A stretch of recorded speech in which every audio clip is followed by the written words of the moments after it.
The life of a samurai was full of obligations and codes of conduct. That life would be put at the service of a feudal lord, whom the samurai would have to obey and protect at all costs.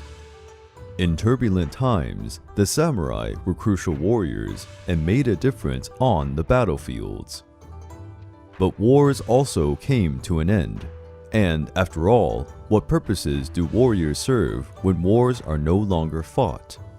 The low-ranking soldiers returned to their lives in the plantations and other daily jobs. But for the dismissed samurai, there were few alternatives to make a living. Many could not bear the shame of seeing their status diminished. They would rather take their own lives to maintain their dignity. Others adapted to the new times. They found a livelihood through trade or opened academies to teach the art of the sword. But for those who did not know how to engage in any other activity than combat, all that remained was a destiny full of uncertainties. The former samurais wandered around Japan looking for jobs that needed strength or an intimidating presence.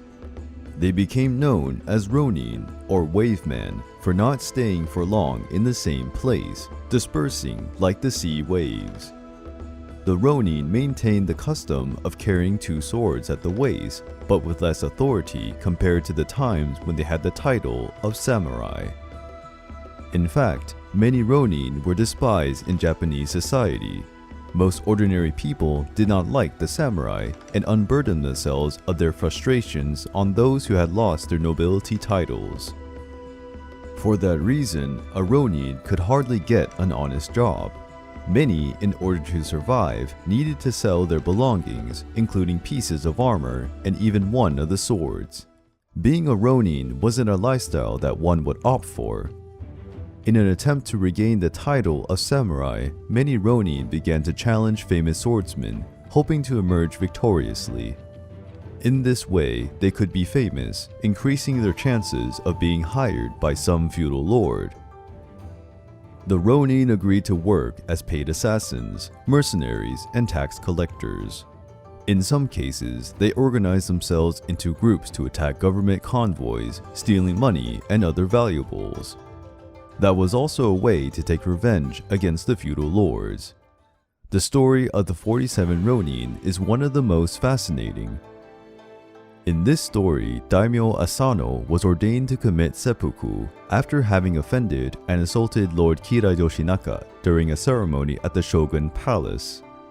The 47 samurai under Asano's service were forbidden to follow their lord in death, as was customary at the time, and were relieved of their duties, becoming Ronin. Not accepting such an enormous injustice, the 47 Ronin spent 3 years in hiding and created a plan to take revenge on Lord Kira. When they finally launched the attack, the Ronin invaded Lord Kira's mansion. The guards of the mansion had no chance against the group of vengeful Ronin. After killing Lord Kira, the Ronin were able to follow their master, and they all committed seppuku, thus recovering their honor. The story of the 47 Ronin is famous all over Japan. It is seen as an example that honor is above titles and injustices.